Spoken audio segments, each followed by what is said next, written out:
Hi and welcome to the lecture on resume writing, Writing for Success. In this lecture we will discuss the different kinds of resumes. We will identify common resume mistakes, and we will discuss best practices for writing a strong resume. So what is a resume? It's very helpful to think of your resume as your own personal business ad. This is your chance to advertise yourself to employers, and just like with any good advertisement, it should be concise and emphasize the strengths and skills you're trying to get the employer to buy. It is your first impression, really. The employer often sees your resume long before they get the chance to meet you in person, and in essence, it is their first introduction to you, so you want it to make a positive impression. Lastly, your resume is what the employer uses to determine whether or not they will interview you. It's a very powerful document if you think about it. Therefore, it must be as strong as it can be, and it pays off, literally, it pays off to know how to write a strong resume. There are three kinds of resumes. The first is chronological. This is the most used format. Typically, this is the format that is appropriate for most of us. The work history is always listed in reverse chronological order. Work experience always includes dates. It is the best choice for those people that have little or no breaks in their work history. For example, if you have worked continuously for the past few years and the skills you have are applicable to the position you're applying for, chronological would be the best format for you. The second format is functional resume. A functional resume emphasizes your skills and de-emphasizes the dates of work history and the job titles you have held. A student with little work history may want to utilize this format because it focuses on skills rather than the lack of work history. Essentially, the functional resume is used to focus the employer's attention on your strengths and what you can offer rather than the chronological resume, which relies heavily on work experience to show your skills. Lastly is the combination resume. This format highlights skills and work experience. Skills are still the star of this format because they are to be listed before the work experience section. This format would be best for those people applying for positions that require a very specific skill set or certifications. For example, a welder may want to highlight his or her certifications and welding skills before moving into job history because that is what the employer will be looking for. Now let's take a look at some very common resume mistakes. Every semester I have students turn in resumes, and the most common mistake are grammar and spelling errors.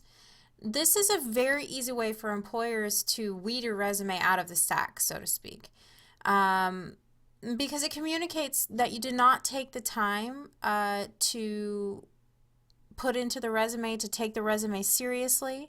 It communicates that you did not put the energy into it to do it right, and it communicates that perhaps you would be that kind of employee. These are the kind of mistakes that also communicate that you may be unable to write well. Another common mistake is to focus or highlight skills not needed for the position you're applying for. If you're applying for a customer service position, for example, it's imperative that you highlight customer service related skills in your resume. Highlighting any other kinds of skills or making them sort of the forefront of the resume wouldn't really make sense. Also, sharing personal information is another mistake that many people do make.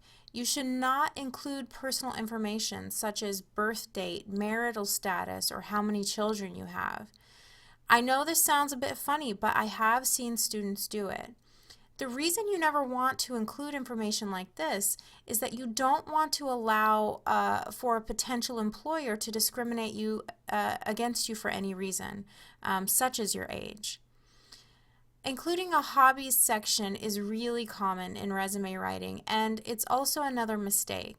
For the most part, your hobbies are not applicable to the job you're applying for. If they are, I would say it's okay to include a hobbies section, but certainly disclude it if they're not. The unpersonalized resume is also a very common problem. Employers can really tell when someone has just kind of one standard resume that they send out to all open positions. And typically, they'll toss these kinds of resumes immediately.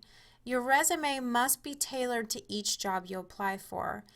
It shows that you really care about the job that you're applying for and that you really want it. It requires more work on your part, for sure, but employers can tell when you don't do it. Lastly, messy, disorganized, and hard to read resumes will find their way to the trash can as well. Typically, employers take about 30 seconds to scan a resume, and that's not very long. And in that short period of time, if they do not see what they're looking for, it gets tossed. This is why your resume must be clean, it must be neat, and it must be easy to read, because employers have to be able to find the information they're looking for quickly. So that moves us right into the last slide in this week's lecture. Tips to writing a strong resume. As I already stated, it must be easy to read. It should focus on the skills that are specific to the position to which you are applying. It must be error-free, okay? Grammar and spelling error-free. You should use action verbs when describing job experience.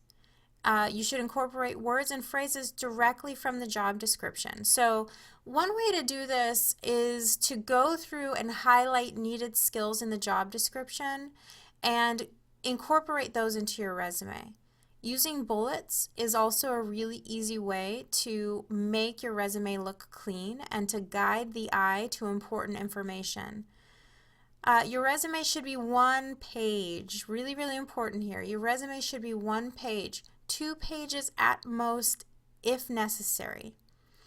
Lastly, and this is very, very important, put the most important information at the top. Remember the 30-second rule I mentioned previously, okay?